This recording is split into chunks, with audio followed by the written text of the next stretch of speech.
Oh, I have two small scripts about aspects of Silksong's writing, and it felt silly to release them separately, so I have two videos in one. The first is about how language and translation shape and enhance the world of Farloom, and the second is about how gameplay and narrative are woven together in a very impressive manner for a game whose predecessor had a silent, nay, hollow protagonist. Feel free to watch whichever, and enjoy. Hornet's understanding of bug language is not taken for granted in Silksong. The obvious outlier is the mottled Scar, to whom Hornet says plainly, "My apologies, sir. Though I can grasp the language of many bugs, your words are unfamiliar even to me." The ant's dog is shown as romanized skittering and chattering, onomatopoeias of the noises it makes, making no sense to the player or Hornet. Many bugs not local to Farloom are harder for Hornet to perfectly translate, like how Fleamaster Mushka often celebrates in the flea's native language, sometimes offering Hornet the courtesy of translation when he notices her confusion. "Oh, Vavenda! That is to say, incredible! What a beautiful thing it is, all of us together." Much like real life, fine details of words can often be lost in translation and read somewhat awkwardly to the learning ear. Chakra is from a tribe of warrior bugs from a faraway land, or as she describes her home, nest plains. This isn't one word in English. Plains specifically refers to large open fields, while nest refers to a small burrow for a bug to live in. The intersection of these ideas is not something we can translate quite right to English, but seemingly has a word in Chakra's vocabulary.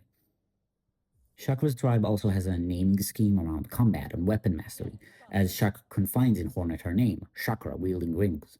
This reads a little funny in English, as it can seem more of a description of her at that moment, but similarly, Hornet's name is affixed with wielding needle.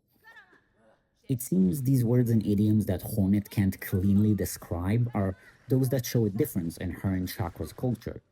Like we see in a late game quest as Chakra invites Hornet to join in a song sending.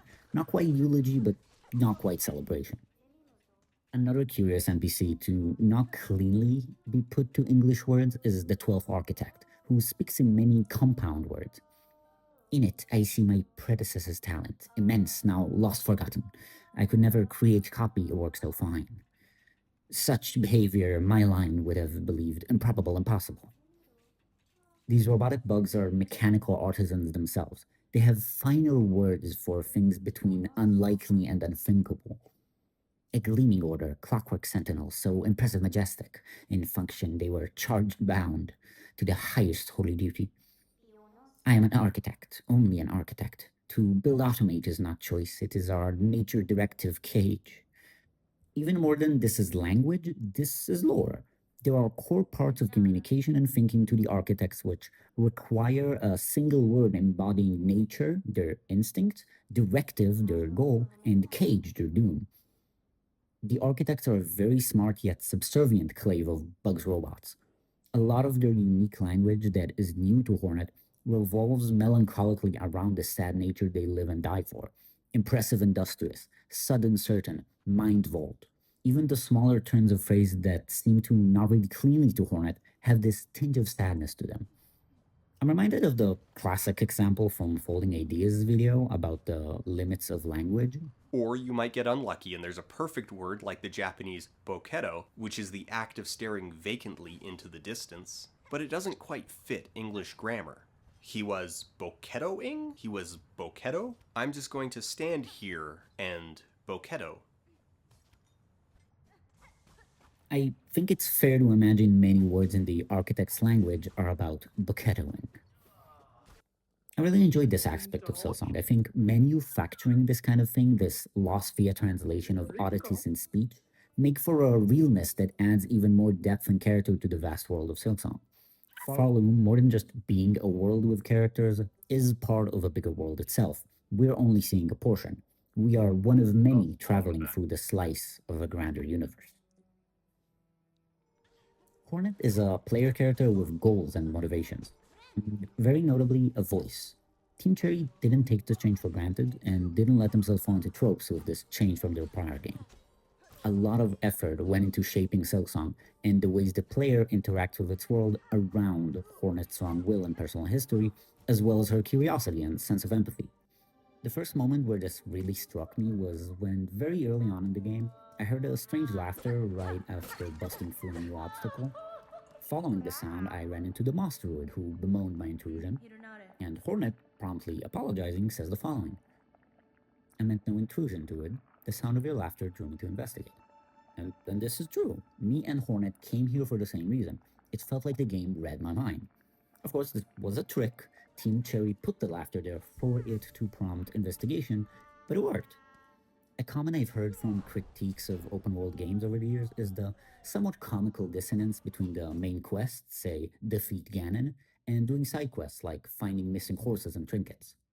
Isn't it funny how Zelda has been fighting off an all powerful entity for a millennia, while Link is off attaching balloons to explosive barrels? Yeah, it is funny. It's a little weird. What's the justification for that? Usually brushed aside because we accept some dissonance to allow player expression in those games. Silksong confronts this idea head on. Almost every time one of Farlum's many NPCs makes a wish that Hornet promises, Hornet's specific dialogue reminds the wisher that she has her own business to attend to before anything else. I'm traveling these lands for my own reasons, Flea Master. However, if I happen upon any fleas in my travels, I will aid them as best I can.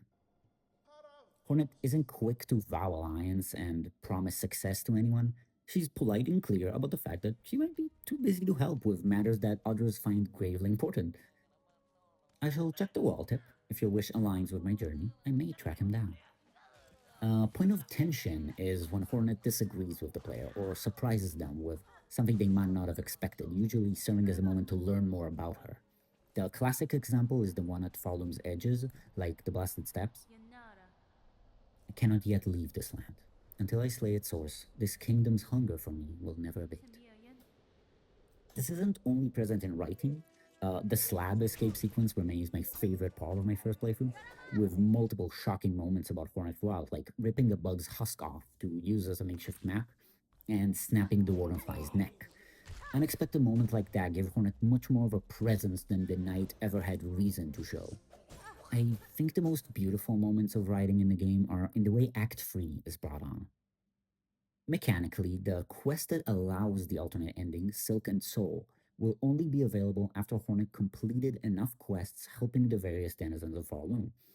Only after independently deciding to show enough kindness to enough bugs will the game offer Hornet the method to save them from the bad ending, which only serves Hornet's taste for revenge. This, however, turns foul once the dying throes of Grandmother Silk threaten the kingdom with total annihilation, and she has to choose to cut through the broken ending to come back and keep progressing in the world. She returns despite all odds to Farloom as it crumbles and shakes, and at every turn vows to make amends for the destruction she brought onto the world, apologizing and taking it upon herself to undo the disaster.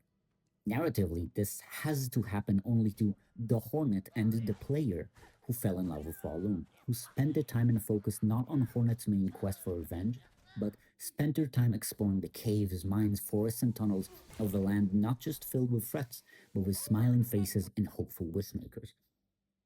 By the time you commit to the true ending path, you are fully dedicated to doing everything for the bugs of Falloon, and neither you or Hornet feel the need to hold back on promising you'll set things right.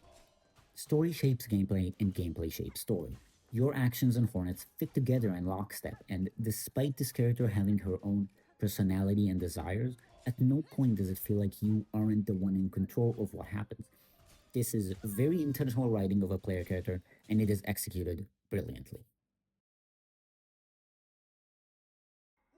I hope you enjoyed these videos. I think a lot of the obvious good and bad things about the game were said by many, so it was important for me to spotlight these smaller, fantastic qualities of the writing. Thank you for watching. I might do more of these shorter videos as I have less time to make big, lengthy projects these days. But I definitely don't want to just do 4-minute videos, so maybe more of these compilation videos are a nice solution. Who's to say? Anyway, thanks again. Goodbye.